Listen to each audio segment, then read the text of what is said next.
देखिए हर खबर यहीं पर, सब्सक्राइब कीजिए TV9 भारतवर्ष।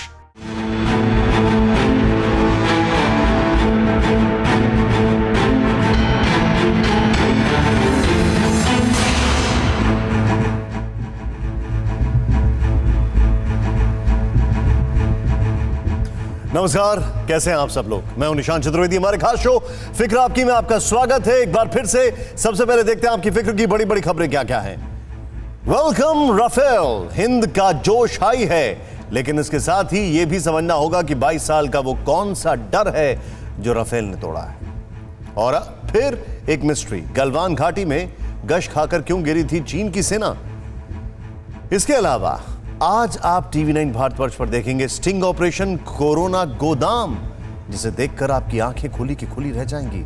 आज हम आपको सावधान करेंगे और दिखाएंगे कि कैसे मरीज नहीं बल्कि अस्पतालों में कोरोना का वायरस घूम रहा है। फिक्र की बात होगी गुड न्यूज की, कैसे कारगर हो रहा है कोरोना का टीका। शुरुआत करते हैं multi role fighter jet Rafale से। कल दोपहर बाद राफेल फाइटर अंबाला एयरबेस पर लैंड करेंगे और इनकी अगवानी के लिए air chief marshal RK Bhadauria airbase पर मौजूद रहेंगे। माना जा रहा है कि राफेल के आने से LAC और LOC की सुरक्षा की फिक्र बहुत हद तक कम हो जाएगी। कल 36 में से 5 राफेल फाइटर हिंदुस्तान आ रहे हैं और इस फाइटर ने आने से पहले ही पड़ोसी देशों में खलबली मचा दी है। पाकिस्तान में गूगल सर्च में राफेल ट्रेंड करने लगा है, यानी पाकिस्तान के लोग इसकी ताकत के बारे में जानना चाहते हैं। क्योंकि चीन की बात बाहर आती ही नहीं, इसलिए वहां के हुक्मरान क्या सोच रहे हैं यह पता लगाना मुश्किल है। लेकिन इस बीच भारत में भी एक हैशटैग जबरदस्त ट्रेंड कर रहा है। सोशल मीडिया ट्विटर पर हैशटैग अनंतनाग टॉप ट्रेंड में आ गया है। इसके साथ ही राफेल के कॉकपिट में बैठे एयर कॉमोडोर हिलाल अहमद राठौर की तस्वीर टैग की जा रही है। असल में एयर कॉमोडोर हिलाल अहमद जम्मू कश्मीर के अनंतनाग से हैं, जिन्हें देखकर जम्मू कश्मीर के लोग खुशी से झूम उठे हैं। हिलाल अहमद ने नेशनल डिफेंस एकेडमी में ऑनर ऑफ द स्वॉर्ड जीता था। अभी वो भारत के सबसे कुशल पायलट में से एक हैं और वो राफेल लेकर भारत आ रहे हैं। सिर्फ जम्मू कश्मीर ही नहीं बल्कि पूरे हिंदुस्तान में राफेल के आने की खुशी की लहर है।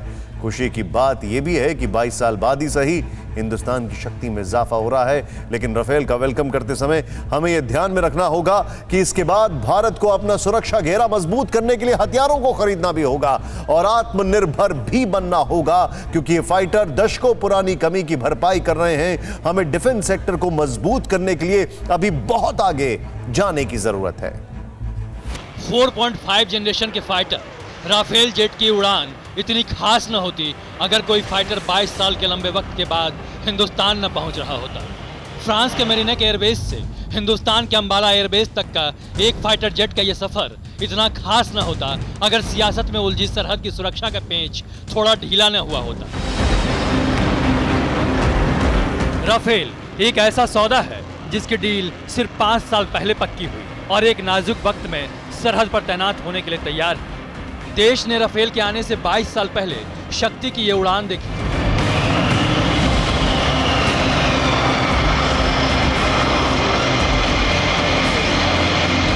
तब हिंदुस्तान के आसमान में रूस के सुखोई विमान गरजे थे। साल था 1997 और 98। तब कोई नहीं जानता था कि इन फाइटर्स का करगिल युद्ध इंतजार कर रहा है।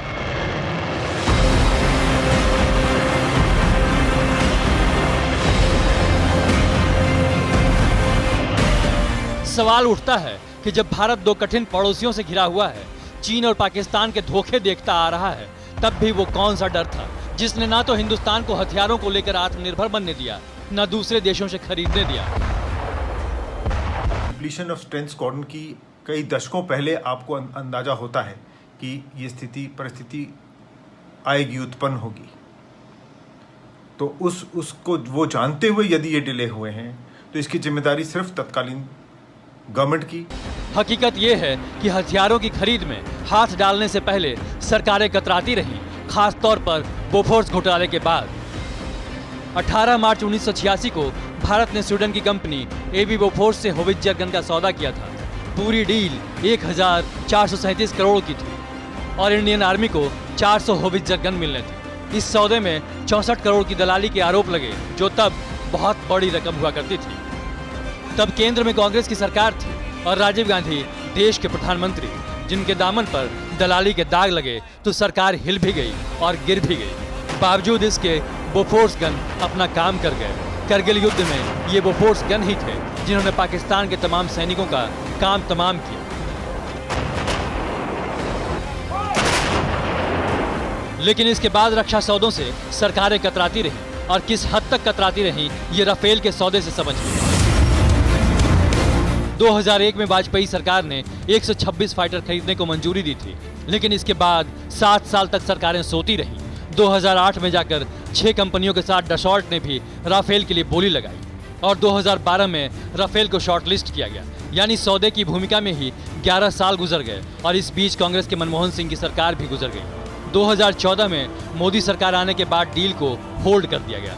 2015 में प्रधानमंत्री मोदी जब पेरिस गए तो 126 की जगह 36 राफेल खरीदने की नई डील हुई और 1 साल के अंदर 2016 में डील पर साइन हो गए। अब 2020 का ये जुलाई का महीना है जब 5 राफेल फाइटर भारत को मिल चुके हैं। कुल मिला के खासकर फाइटर जहां पे नेशनल सिक्योरिटी डायरेक्टली इम्पैक्ट होती है, उसको अगर हम बजट का हवाला देकर डिले करते हैं तो ये बहुत दुर्भाग्यपूर्ण है, खेद है। हिंदुस्तान के रक्षा क्षेत्र का सबसे सुस्त वक्त था रक्षा मंत्री ए.के. एंटनी का दौर।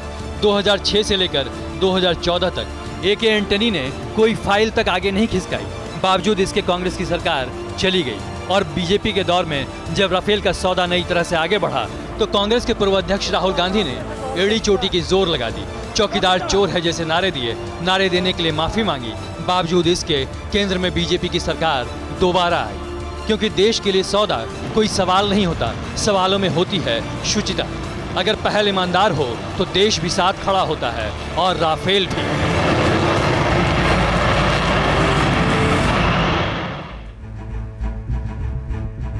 फ्रांस ने अपने राफेल फाइटर्स के साथ कोरोना फाइटर्स भी भेजे। अपनी भावना के इजहार के लिए फ्रांस ने वायुसेना के विमान से वेंटिलेटर किट, टेस्ट किट के अलावा टेक्निकल स्किल भी शेयर की है। यानी सीमा और कोरोना दोनों ही लड़ाई में फ्रांस हमारे साथ है। ये बात अलग है कि चीन अभी भी एलएसी पर अड़ा हुआ है और पीछे हटने को तैयार नहीं है। सेना के सूत्र बता रहे हैं कि अब भारतीय सेना एलएसी पर 48 घंटे की निगरानी करेगी और अगर चीन का रवैया संतोषजनक रहा तो शुक्रवार को कोर कमांडर स्तर की मीटिंग भी हो सकती है। लेकिन इस बीच अब यह भी समझना होगा कि चीन के लिए फैसले का वक्त करीब आता जा रहा है। जैसे जैसे वक्त बीत रहा है, चीन की सेना के लिए हिमालय पर टिकना मुश्किल होता जा रहा है। सितंबर की ठंड पीएलए के लिए काल बन सकती है, जबकि भारत की सेना माउंटेन स्ट्राइक में माहिर है। अब आपको चीन की सेना की शर्मिंदगी की नई खबर दिखाते हैं। नया खुलासा यह हुआ है कि चीन की सेना पीएलए पूरे जोश के साथ गलवान घाटी में आई थी, लेकिन जितनी तेजी से आई उतनी ही तेजी से बेहोश भी होती गई। बेहोश होती गई, देखें यह रिपोर्ट।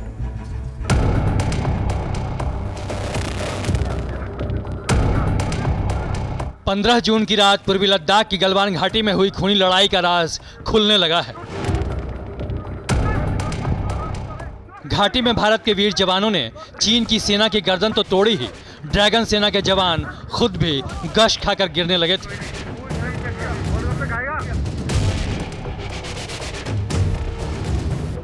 एक्सपर्ट बता रहे हैं कि चीन के कई जवान हिमालय की 16,000 फीट ऊंची चोटियों पर जितनी तेजी से आते गए उतनी ही तेजी से बेहोश भी होते गए, गश खाकर गिरते गए और तो और 0 डिग्री की ठंड में जम चुकी गलवान नदी की धारा में गिरकर मरते भी गए। शर्मिंदगी के मारे चीन ने लड़ाई में मरने वाले सैनिकों की जानकारी तो दुनिया से छिपा ली, लेकिन संघर्ष के बाद पीएलए के 2 हेलीकॉप्टर मारे गए सैनिकों को ले जाते नजर आए। कई घायल चीनी सैनिकों को इलाज के लिए एलएसी के पिछले इलाके में मौजूद अस्पतालों में ले जाया गया। 14,000-13,000 फीट पे ऑक्सीजन कम, वो काबिल नहीं थे लड़ाई करने के लिए। इसीलिए चीन बता नहीं रहा कि उनके कितने मरे। तो हमारी जो फौज है बैटल रेडी है उस ऊंचाई के लिए, चीन की फौज नहीं है। अब जिनपिंग को हिमालय के आने वाले महीनों के हालात डरा रहे हैं। सितंबर तक जैसे जैसे लद्दाख के इन इलाकों का तापमान गिरता जाएगा, ड्रैगन आर्मी के लिए जिंदा रहना मुश्किल हो जाएगा। चीन की अनट्रेंड सेना तब 0 तापमान झेल भी ले तो हिमालय से उठने वाली सर्द हवाएं उनकी जान ले लेगी।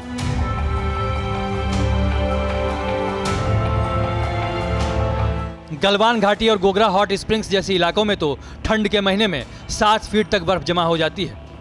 पीएलए के इन सैनिकों के लिए वहां टिके रहना नामुमकिन हो जाएगा। जानकारों के मुताबिक LAC पर मौजूद PLA के ज़्यादातर सैनिक गर्मी में 3 महीने के अभ्यास के लिए तिब्बत और शिनजियांग में तैनात थे। ये सैनिक बख्तरबंद गाड़ियों में घूमने के आदी होते हैं, पैदल सीमा की निगरानी नहीं कर सकते।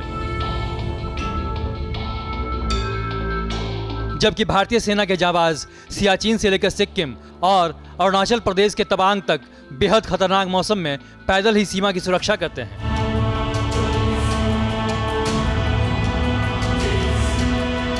दुश्मनों की एक एक हरकत पर नजर रखते हैं। भारत के ये रक्षक 1984 से सियाचिन, कश्मीर और उत्तर पूर्व के माउंटेन थिएटर में जंग लड़ रहे हैं। इंडियन आर्मी अपने बहादुरों को ऊंची इलाकों में जंग की ट्रेनिंग देती है। 1999 के करगिल युद्ध में हमारी सेना अपने शौर्य पूरी दुनिया को दिखा चुकी है।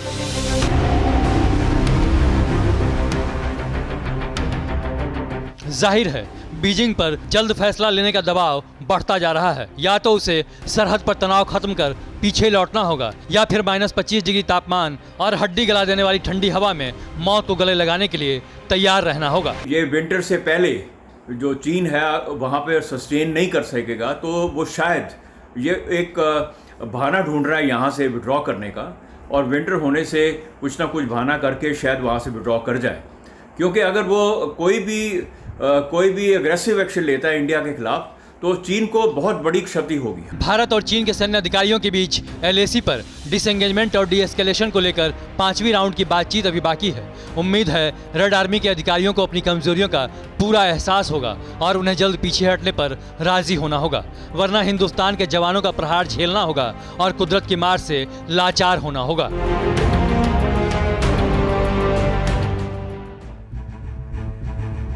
जाहिर है चीन के राष्ट्रपति शी जिनपिंग को आगे भी जिद पर अड़े रहने से पहले सोचना होगा, लेकिन अब उनकी एक ऐसी ख्वाहिश बताते हैं जो बचकानी भी है और हास्यास्पद भी।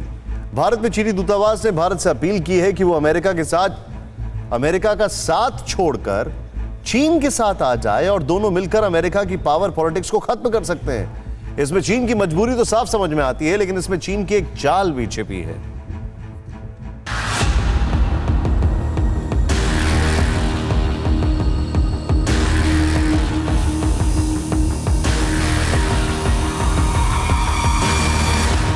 चीन ने चेंगदू में अमेरिकी दूतावास पर ताला लगाते ही समझ लिया था कि अब उसकी किस्मत का ताला बंद हो चुका है। जिस अमेरिका के साथ मिलकर चीन की अर्थव्यवस्था ने कुलांचे मारी थी, वो दौर गुजर चुका है और आने वाला दौर डराने वाला है। ड्रैगन के देश को पतन की ओर ले जाने वाला है। चीन के राष्ट्रपति शी जिनपिंग अपने कभी दोस्त रहे अमेरिका के राष्ट्रपति डोनाल्ड ट्रंप से ही खौफ खाने लगे हैं। जिनपिंग को डर सताने लगा है कि कहीं कोल्ड वॉर की मिसाइल उनके ऊपर ही न छूट जाए। चीन का यह डर उजागर किया है दिल्ली में चीन के दूतावास ने। दूतावास के प्रवक्ता ने बयान जारी किया है। अमेरिका के कुछ राजनेता चीन को कोल्ड वॉर की मानसिकता से देखते हैं, प्रतिबंध लगाने की मांग करते हैं, चीन विरोधी भावनाएं भड़काते हैं। अमेरिका कई अंतर्राष्ट्रीय संधियां और संस्थाओं को दरकिनार कर चुका है।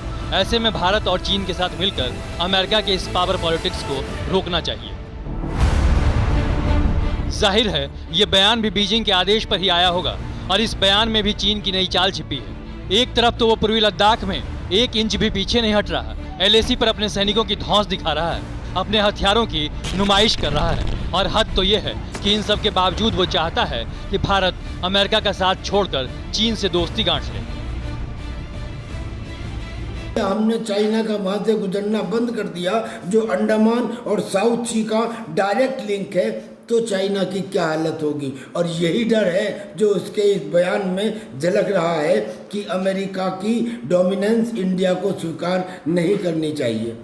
चीन या तो भारत से दोस्ती के सपने देख रहा है या फिर सच से मुंह चुरा रहा है, लेकिन चीन की दोस्ती का ये प्रस्ताव देख लीजिए। शी जिनपिंग ने भारत से दोस्ती का ये प्रस्ताव अपने दिल्ली दूतावास के जरिए भेजा है। दूतावास के प्रवक्ता जी रोंग ने भारत के खिलाफ आग उगलने में कोई कसर नहीं छोड़ी थी, लेकिन इस बार वो अमेरिका के खिलाफ भारत और चीन के एकजुट होने का आह्वान कर रही हैं। भारत को विश्व की उभरती अर्थव्यवस्था बताकर तारीफों के पुल बांध रही हैं। भारत के साथ मिलकर अमेरिका की ताकत को चुनौती देने और लोकतांत्रिक ताकतों को मजबूत करने की दुहाई दे रही हैं। ये बयान बता रहा है कि मोदी और ट्रंप की यारी अब चीन पर कितनी भारी पड़ रही है। भारत को घेरने का सपना देखने वाला चीन खुद बुरी तरह घिरा हुआ है। अमेरिका के जंगी जहाज दक्षिण चीन सागर में गश्त लगा रहे हैं। घातक फाइटर प्लेन चीन की सीमा के पास आसमान में मौत बनकर मंडरा रहे हैं, जबकि अमेरिका में चीन का स्पाई नेटवर्क भी नेस्त नाबूद हो चुका है। जिनपिंग को एलएसी की भी हकीकत नजर आने लगी है और शायद यही वजह है कि ड्रैगन ने भारत से दोस्ती का नया दांव खेला है। चाइना ने अब कहना शुरू किया है कि इंडिया और चाइना को अमेरिका की हेगेमोनी यानी कि डोमिनेंस ओवर अदर्स और पावर पॉलिटिक्स में नहीं पड़ना चाहिए। ये सीधा सीधा मतलब ये है कि अब चाइना अमेरिका और इंडिया की दोस्ती से डर गया है। चीन के दोस्ती के झांसे का सच भी सामने आ गया है। जिनपिंग ने भारत के खिलाफ अफगानिस्तान और नेपाल पर भी जाल फैला दिया है। सोमवार को चीन के विदेश मंत्री वांग यी ने कोरोना महामारी के बहाने 4 देशों की वर्चुअल बैठक की, जिसमें भारत के मित्र देशों को पाकिस्तान की राह पर चलने की नसीहत दी। 4 देशों को मिलाकर अफगानिस्तान तक आर्थिक गलियारा बनाने के लिए सामने आने को कहा, यानी पीठ पीछे भारत के खिलाफ नक्सस तैयार करने की चाल चल दी है। ये बात अलग है कि पूरी दुनिया समझ चुकी है कि ड्रैगन का कभी भरोसा नहीं किया जा सकता है। कोरोना बांटने वाला देश पूरी धरती के लिए कलंक बन चुका है और खतरा भी।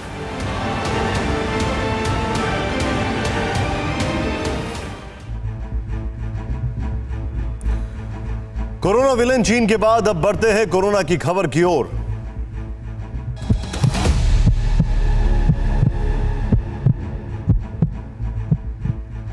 इस वक्त पूरे देश की फिक्र कोरोना है, जो पूरी दुनिया में 1.5 करोड़ से ज्यादा लोगों को चपेट में ले चुका है और जिसकी चपेट में आकर 6.5 लाख से ज्यादा लोग दम तोड़ चुके हैं। इस संक्रमण में भारत तीसरे पायदान पर खड़ा है। यहां अभी भी 5 लाख से ज्यादा लोग बिस्तर पर पड़े हैं। लेकिन अब हम आपको दिखाते हैं TV9 भारतवर्ष का स्टिंग ऑपरेशन कोरोना गोदाम, जिसे देखकर आप दहल जाएंगे।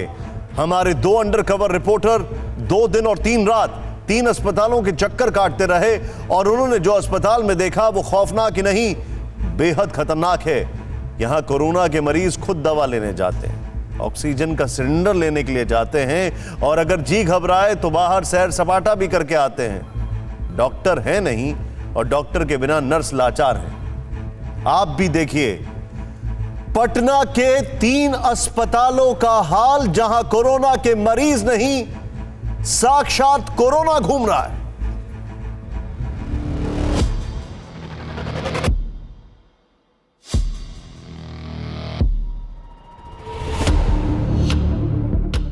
बिहार की राजधानी पटना में कोरोना वार्ड में बिखरे शव। आइसोलेशन वार्ड के बाहर गैलरी में कोरोना मरीज की लाश। कोरोना वार्ड में मरीजों के साथ तीमारदार।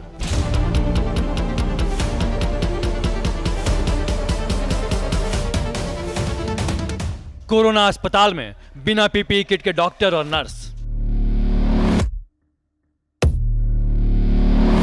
कोविड हॉस्पिटल में बिना ऑक्सीजन दम तोड़ते कोरोना मरीज।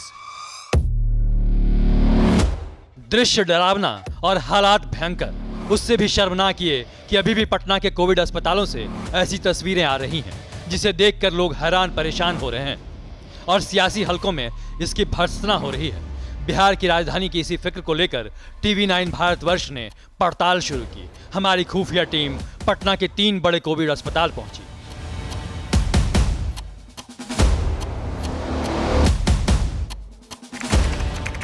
पहला PMCH पटना, दूसरा NMCH पटना और तीसरा एम्स पटना। चूंकि बदहाली और लापरवाही की सबसे ज्यादा तस्वीरें NMCH से आ रही हैं, इसलिए हमारे अंडरकवर रिपोर्टर सबसे पहले पटना के इसी अस्पताल की पड़ताल करने पहुंचे। अस्पताल के गेट पर पहुंचते ही हमारी मुलाकात गार्ड से हुई, जिनसे हमने मरीज के दाखिले के बारे में पूछा तो उन्होंने जो बताया उसे सुनकर हमारा माथा ठनक गया। बात बताओ, आपसे मतलब बड़े यहाँ एडमिट कराया नहीं करा, अगर पॉजिटिव निकलता है तो अच्छा हो ठीक है। देखिए आपको एक आदमी को अच्छा आपका परिवार आप नहीं रहेगा तो दूसरा कौन सहायता करेगा? वो तो रहेगा, कोई ना कोई रहेगा। कोई न कोई नहीं रहने का सवाल नहीं। पॉजिटिव पाया जाता है तो उसके पास आने जाने हर चीज की सिंचाई के लिए आपका परिवार होना चाहिए। और परिवार बाहर ही रहेगा नहीं बाहर नहीं जाना, जाए अपने खियाए पियाए जो कुछ भी करना है। अंदर जाना अलाउड है कोई बात? हाँ वो पहन के बिना पहन के बिना पहने कोई दिक्कत नहीं है। मैं इसलिए पूछ रहा हूँ ना, फिर हम लोग प्राइवेट वगैरह अगर यहाँ दिक्कत आती है, जैसे कोई बता रहे थे बहुत पानी वानी गिरता है, बहुत पानी भर गया है। आपका परिवार रहेगा तभी सुविधा मिल पाएगा, आपका सुविधा नहीं मिल पाएगा मरीज मर जाएगा। सुना आपने, पटना के नंबर 2 अस्पताल के गेट पर ही हमें इशारा मिल गया कि अंदर सब कुछ ठीक नहीं है। खुल्लम खुल्ला नियमों की धज्जियां उड़ाई जा रही हैं। बिना पीपीई किट पहने लोग कोविड वार्ड जा रहे हैं और मरीजों के साथ तीमारदार रह रहे हैं। इसकी तस्दीक के लिए हमारे खुफिया रिपोर्टर एनएमसीएच हॉस्पिटल के अंदर दाखिल हुए तो कोविड वार्ड के ठीक बाहर गैलरी में हमें कोरोना मरीज का शव दिखा, जो करीब 5 घंटे से पड़ा था। चंद सेकंड में गार्ड की तीमारदारी वाली बात पर भी मुहर लग गई जब हमने कोविड वार्ड में पेशेंट का पांव दबाते एक महिला को देखा, वो भी बिना पीपीई किट पहने। ये सब चीजें कोविड पेशेंट ही है डेटा हुआ, अंदर डेड बॉडी जो पड़ी हुई आगे वो भी कब की पड़ी हुई है?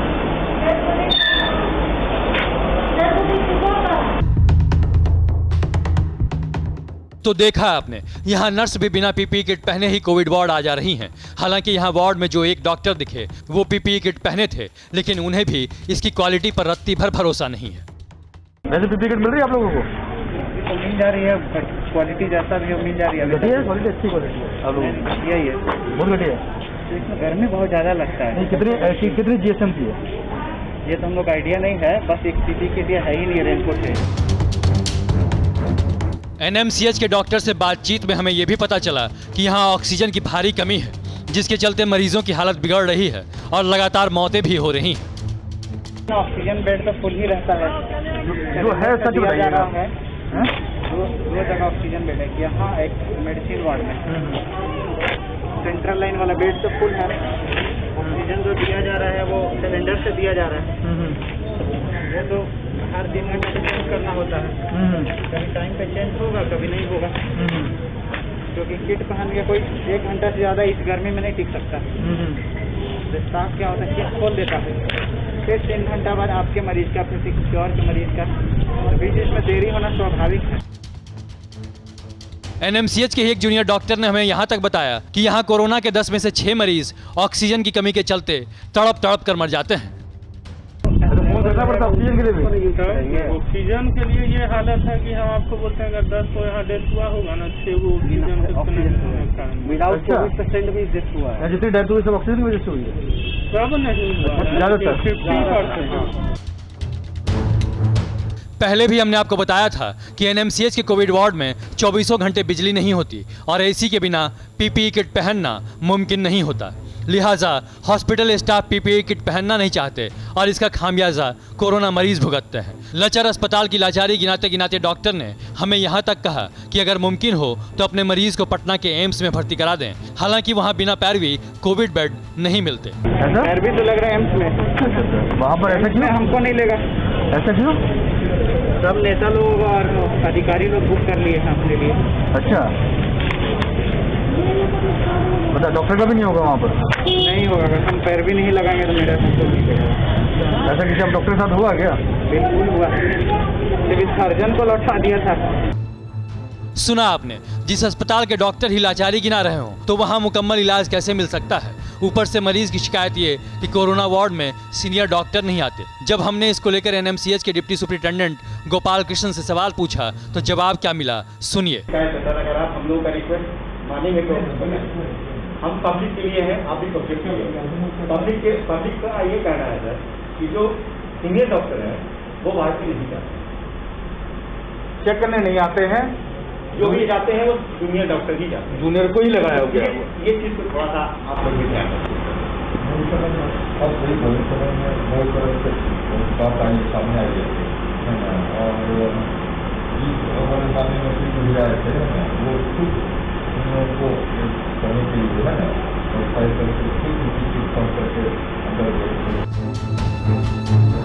तो देखा आपने, हमारी पड़ताल में पटना का एनएमसीएच पूरी तरह फेल साबित हुआ, जो बेहद शर्मनाक है क्योंकि 5 महीने बीत गए और सिस्टम मरा पड़ा है। सरकार सो रही है और डॉक्टर लाचार हैं। आखिर कब बिहार कोरोना से जंग के लिए होगा तैयार। उमेश पाटिल के साथ फारूक नवाजी, पटना, TV9 भारतवर्ष। शर्म आती है सब देखकर। एनएमसीएच की बदहाली देखने के बाद हमारे अंडरकवर रिपोर्टर ने बिहार के सबसे बड़े कोविड अस्पताल पीएमसीएच का सच सामने लाने का फैसला किया। यह वही अस्पताल है जहां अब तक 60 से ज्यादा डॉक्टर वायरस से संक्रमित हैं और नर्स समेत दूसरे संक्रमित स्टाफ की तादाद 150 से ज्यादा है। तो क्या पीएमसीएच भी एनएमसीएच की तरह ही TV9 भारतवर्ष की पड़ताल में पूरी तरह फेल साबित हुआ? खुद देखें आप ये। बिहार में कोरोना वायरस से फैली बीमारी महामारी बन गई है और महामारी में सिस्टम की लापरवाही ने कहर बरपा दिया। अब सूबे का सबसे बड़ा कोविड अस्पताल पीएमसीएच लापरवाही का एपिक सेंटर बन गया है। TV9 भारतवर्ष के अंडरकवर रिपोर्टर पीएमसीएच में अपनी पड़ताल शुरू करते उससे पहले ही कोविड वार्ड की बदहाली का पहला नजारा खुफिया कैमरे में रिकॉर्ड हो गया।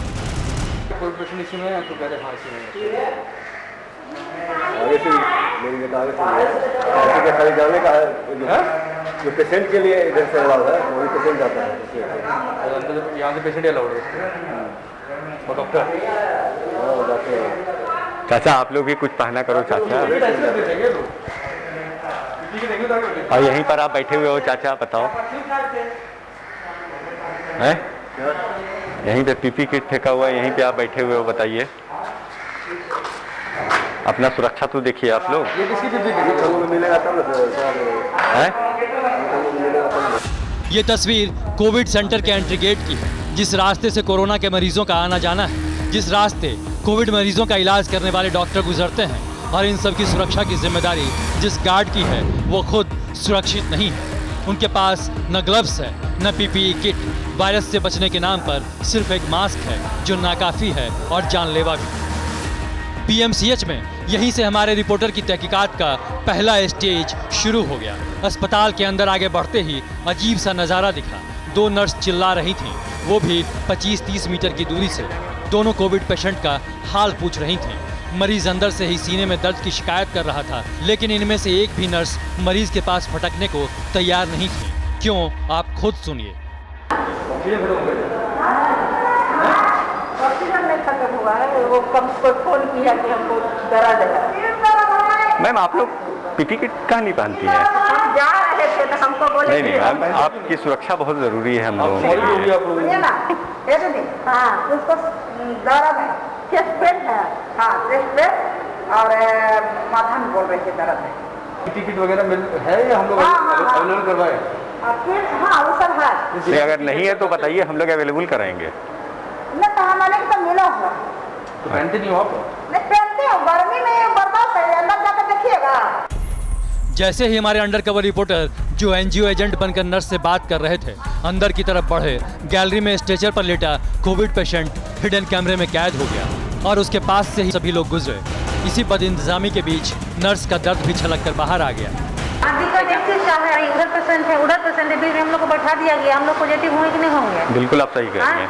यहाँ की इंचार्ज है, कोविड इंचार्ज है ना, उनको बोले हुए हैं, बोले ना सिस्टर 1-2 दिन में हम जो है यहाँ जो है चैम्बर व्यवस्था हम कर रहे हैं। कोविड मास्क तो लगाइए आप, कोविड में मास्क अभी तो हो रहे हैं। हाँ आप बताइए, सिस्टर के बैठने के लिए जो व्यवस्था किया गया है, पेशेंट को वहाँ टॉयलेट कर रहा है, ठीक है, तो वहाँ थू फेंक रहा है कि हाँ गार्ड नहीं है, एक भी गार्ड नहीं दिया। हम लोग दवा बांटेंगे कि स्टोर से सामान लाएंगे, उसका नीचे गिराएंगे, तो पेशेंट को हटाते रहेंगे। ये सब काम हम लोग का नहीं है। बिल्कुल बिल्कुल। डॉक्टर लोग का काम क्या है, DSP यहाँ से ले जाता है, वहीं से लिख देता है, यहाँ आने का जरूरत नहीं। अच्छा डॉक्टर भी नहीं आ रहे हैं? आते हैं, लेकिन अब बताइए किसी को ऑक्सीजन का जरूरत है, ठीक है, हम तो सिस्टर ने, डॉक्टर ने बताया उसको ऑक्सीजन लगाना है। बातों ही बातों में पीएमसीएच की नर्स ने अस्पताल में अराजकता की पूरी पोल पट्टी खोल दी। साफ साफ कह दिया, जिस अस्पताल के डॉक्टरों के भरोसे सरकार, मंत्री, संतरी कोरोना से लड़ने का दावा कर रहे हैं, वहां डॉक्टर आते तो हैं, लेकिन जरूरत पड़ने पर हमारे रिपोर्टर ने सच्चाई जानने के लिए पेशेंट से ही सवाल पूछ लिया। डॉक्टर आपको दिखता है? कोई दिक्कत है? दिक्कत है?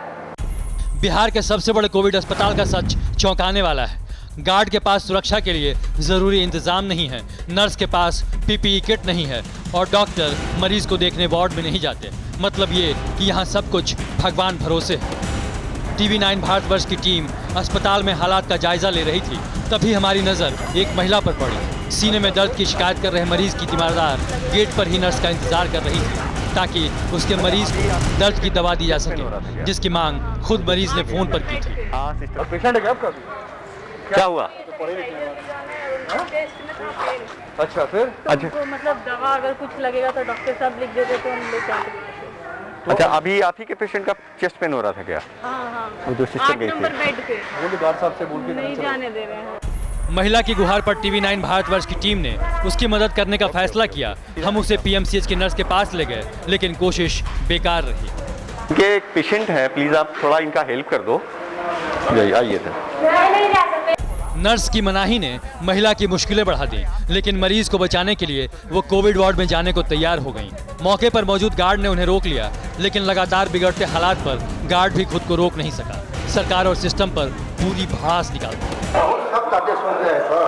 IPS अधिकारी वहीं से खड़ा होकर देख रहा है सर, ड्यूटी में था वहाँ कोई ये छूने में स्टाफ खुश नहीं है ना, जो है एक सब थोड़ा लगा देना। अरे हमारा हम निकले का पैसा नहीं है, दूसरे की सुरक्षा देख रहे हैं। अधिकारी वहाँ बैठ रहे हैं, आपके लिए क्या सुरक्षा है? नहीं देख रहा है, आपको ना हैंड ग्लव्स है ना, ये है, ये सब हम लोग अपना जुगाड़ में करके कर रहे हैं। तो नाम का बस यही है। मंत्री महोदय आए थे, देख करके चले गए, मंत्री हो गया, सही है, करोड़ों का कहाँ लिखा कर दिया है, लेकिन यहाँ जैसा गदर अभी बात चल ही रही थी कि अचानक एक वायरस संक्रमित मरीज अपने वार्ड से निकलकर बाहर जाने लगा और अफरा तफरी मच गई। कौन है ये? पेशेंट है ये? चलो जाओ अंदर, जाओ तुम, जाओ अंदर। अरे पेशेंट बाहर कैसे है? नहीं, ये आ गए। आखिरकार मरीज बाहर निकल गया और इसके साथ ही बिहार के सबसे बड़े अस्पताल PMCH में हमारी पड़ताल भी पूरी हो गई। यहाँ हिडन कैमरे ने जानलेवा लापरवाही और गैर जिम्मेदार अस्पताल प्रशासन के दावे की धज्जियां उड़ा दी। उमेश पाटिल के साथ फारूक नवाजी, पटना, TV9 भारतवर्ष। बिहार के दो बड़े कोविड अस्पताल NMCH और PMCH हमारी पड़ताल में पूरी तरह फेल साबित हुए। एक बार फिर TV9 भारतवर्ष की टीम ने ऑपरेशन कोरोना गोदाम को आगे बढ़ाने का फैसला किया और हमारे अंडरकवर रिपोर्टर का अगला ठिकाना बना पटना का एम्स।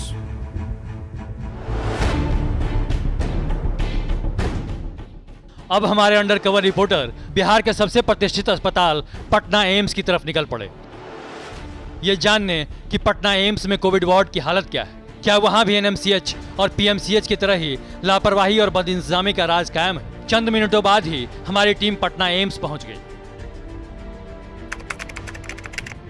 जहां पहली तस्वीर ही उम्मीद से बेहतर निकली। सिक्योरिटी गार्ड को टिकट दी तो आप कहीं पर सिक्योरिटी गार्ड को समझा, ऐसे ही कह दो कि यही सब चीजें हैं। अब खाना वाना देना तो पहुंचा दे तो अंदर ना पेशेंट के पास हाँ, मतलब जो स्टाफ है सफाई करता है ना। हाँ, सबको पीपी किट दी हुई है। पीपी किट भी बढ़िया क्वालिटी का है। हमारे रिपोर्टर ने हिडन कैमरे के जरिए एम्स के गार्ड से हर तरह के सवाल पूछे ताकि सच सामने आए। दिन में एक ही कपड़े पूरा पानी रखते हैं, एक ही बार 8 घंटे के बाद खोल पानी नहीं पीना तो शिफ्ट चेंज हुआ तो फिर अपना वही निकाल देते सच सामने आ भी गया और हिडन कैमरे में रिकॉर्ड भी हो गया। TV9 भारतवर्ष के ऑपरेशन कोरोना गोदाम में पटना का एम्स पास हो गया। उमेश पाटिल के साथ फारूक नवाजी, पटना, TV9 भारतवर्ष।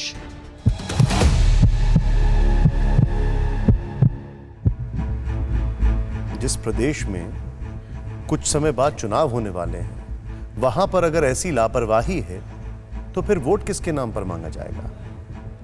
जात, धर्म या फिर कुछ और? आइए अब देखते हैं फिक्र हेडलाइंस। 17 घंटे बाद कल दोपहर 2 बजे अंबाला एयरबेस पर लैंड करेगा 5 राफेल विमान। पूरा इलाका नो ड्रोन जोन घोषित। धारा 144 लागू, फोटोग्राफी भी बैन। आईएसआई की मदद से खालिस्तानी ग्रुप को चीन ने दिया बड़ा फंड, सिख जवानों को भड़काकर भारत में आतंक फैलाने की रच रहा है साजिश। अलगाववादी नेता गिलानी को पाकिस्तान देगा सर्वोच्च नागरिक सम्मान। कश्मीर से 370 हटने की पहली बरसी पर इमरान सरकार ने लिया फैसला। पाकिस्तान में गुरुद्वारे तारू सिंह को मस्जिद बनाने की कोशिश, भारत ने जताया कड़ा विरोध। लाहौर के नौलखा बाजार में मौजूद है शहीदी स्थान गुरुद्वारा। राम मंदिर भूमि पूजन के दिन बड़े आतंकी हमले की साजिश, आईएसआई ने आतंकियों को भेजा भारत। कई रूटों से हमला करने की दी गई है खास ट्रेनिंग। राम मंदिर भूमि पूजन पर पीएम के शामिल होने पर ओवैसी को ऐतराज। धर्मनिरपेक्षता का हवाला देकर बोले संवैधानिक शपथ का होगा उल्लंघन। राजस्थान विधानसभा का सत्र बुलाने पर अड़े सीएम गहलोत, तीसरी बार भेजा सत्र बुलाने का प्रस्ताव। अपने विधायकों के कांग्रेस में विलय को लेकर कल हाई कोर्ट में बीएसपी की याचिका। टीवी9 भारतवर्ष के स्टिंग ऑपरेशन, कोरोना गोदाम में पटना के अस्पतालों में लापरवाही की खुली पोल। खुद ही ऑक्सीजन के सिलेंडर और दवा लाते दिखे कोरोना मरीज। बिना पीपीई किट के नजर आई नर्स। अस्पतालों में डॉक्टरों की भी भारी कमी। सुशांत सिंह केस में नया मोड़, पिता ने रिया चक्रवर्ती के खिलाफ दर्ज कराई एफआईआर। प्यार में फंसाकर पैसे ऐंठने और आत्महत्या के लिए उकसाने का आरोप। बिहार पुलिस के 4 जवानों की टीम पहुंची मुंबई।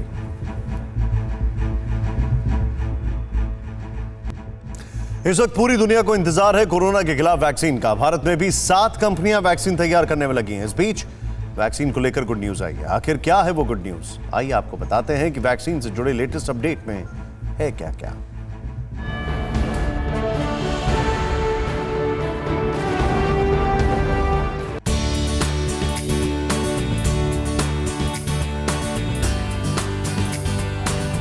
कोवैक्सीन पूरी तरह से स्वदेशी इस वैक्सीन की ह्यूमन ट्रायल का पहला फेज पूरे जोर पर है, जिसके लिए देश के 12 शहरों में मेडिकल इंस्टीट्यूट्स चुने गए। अब तक AIIMS Delhi, NIMS Hyderabad, SRM hospital Kattankulathur Tamil Nadu, Redkar hospital Goa, AIIMS Patna, SUM hospital Bhubaneswar और PGI रोहतक में ट्रायल शुरू हो चुका है। और इन सब जगहों से अभी तक जितने भी नतीजे सामने आए हैं वो बहुत ही सकारात्मक हैं। जिन वॉलंटियर्स को टीका लगाया गया है उन्हें निगरानी में रखा गया है और एक्सपर्ट्स के मुताबिक उनमें कोई भी साइड इफेक्ट नहीं हुआ है। तो जो पहला चरण है फेज़ 1 का वो कंप्लीट हो चुका है और 50 लोगों को ऑल ओवर इंडिया वैक्सीन लगाई। उनमें किसी में कोई भी साइड इफ़ेक्ट नहीं आया है। उन सब ने वो वैक्सीन बहुत अच्छे से टॉलरेट करी है और अब अगले हफ्ते हम उनको दूसरी डोज भी देने वाले हैं। कोरोना वायरस के खिलाफ पिछले दिनों एक रिसर्च सामने आई थी कि जिन देशों में BCG टीकाकरण ज्यादा हुआ है उन देशों में कोरोना का खतरा कम है।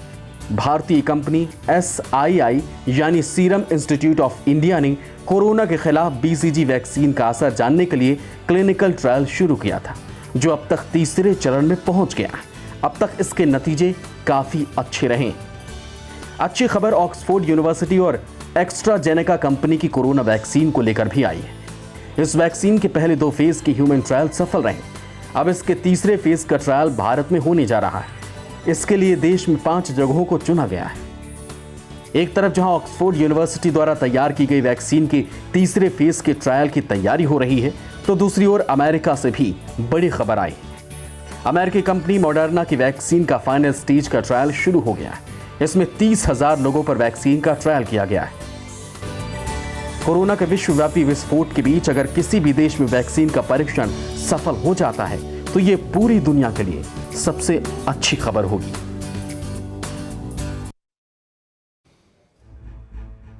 और आइए अब आपको दिखाते हैं पॉजिटिव खबरें।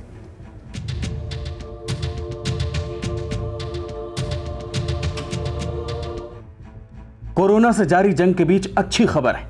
देश में लगातार रिकवरी रेट बढ़ता जा रहा है और डेथ रेट कम होता जा रहा है। रिकवरी रेट 64% के पार हो गया है, जो दुनिया के रिकवरी रेट के औसत 61% से ज्यादा है। दुनिया में कोविड डेथ रेट 4% के करीब है, जबकि भारत में घटकर 2.25% हो गया है। कोरोना के खिलाफ लड़ाई में फ्रांस ने भारत की तरफ मदद का हाथ बढ़ाया। 120 वेंटिलेटर, 50,000 टेस्ट किट और कुछ दूसरे मेडिकल इक्विपमेंट लेकर एक प्लेन दिल्ली पहुंचा। इनमें 50 और SS3 वेंटिलेटर हैं जो इमरजेंसी में किसी मरीज को एक अस्पताल से दूसरे अस्पताल में ले जाने में बहुत मददगार होता है। आंध्र प्रदेश के तिरुपति में 101 साल की महिला ने कोरोना को मात दे दी। पी मंगमा नाम की बुजुर्ग का इलाज करने वाले डॉक्टरों के मुताबिक वो अपनी मजबूत इच्छा शक्ति के चलते सही हो पाई हैं। आंध्र प्रदेश में 100 साल से ऊपर की उम्र के किसी मरीज के ठीक होने का ये पहला मामला है। IIT खड़गपुर के रिसर्चर्स ने कोरोना के रैपिड टेस्ट के लिए एक नई टेक्नोलॉजी विकसित करने का दावा किया है। Ultra low cost portable device के जरिए कोरोना की जांच की कीमत सिर्फ 400 रुपये आएगी। डिवाइस से किए गए टेस्ट की रिपोर्ट स्मार्टफोन एप्लीकेशन के जरिए महज 1 घंटे के अंदर ही मिल जाएगी। मदुरई में एक चाय की दुकान इन दिनों सुर्खियों में है। वजह है पर्यावरण बचाने के लिए उसकी अनोखी कोशिश। प्लास्टिक वेस्ट से बचने के लिए यहाँ चाय को बिस्किट कप में सर्व किया जाता है, जिसे चाय पीने के बाद लोग खा लेते हैं। इस चीज को लोग कितना पसंद कर रहे हैं उसका अंदाजा इसी बात से लगाया जा सकता है कि यहाँ रोज 500 कप की खपत होती है। मध्य प्रदेश के श्योपुर में सड़क किनारे जूते बेचने वाले एक शख्स की बेटी 12वीं में 97% अंक लाई। मधु ने 500 में 485 अंक के साथ मेरिट लिस्ट में तीसरा नंबर हासिल किया। सीएम शिवराज सिंह ने बधाई देते हुए आगे पढ़ाई में हर मुमकिन मदद का भरोसा दिया है। मेरा ड्रीम है डॉक्टर बनने का। और अब देखते हैं जो है सो है।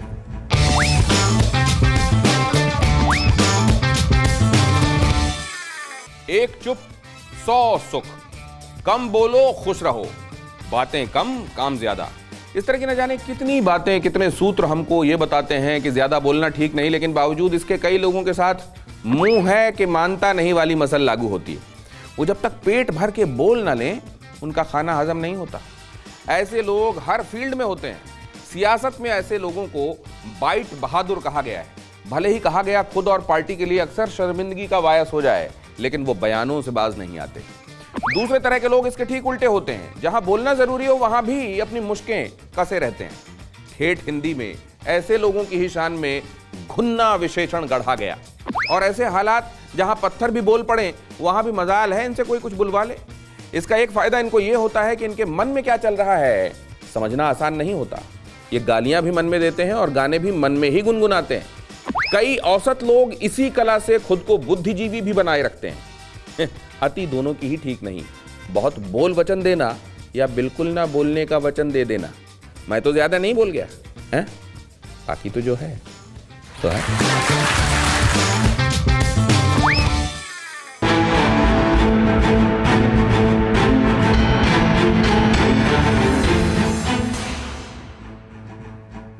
न्यूज़ टॉप 9 रोज सुबह 7 बजे और शाम 7 बजे सिर्फ TV9 भारतवर्ष पर।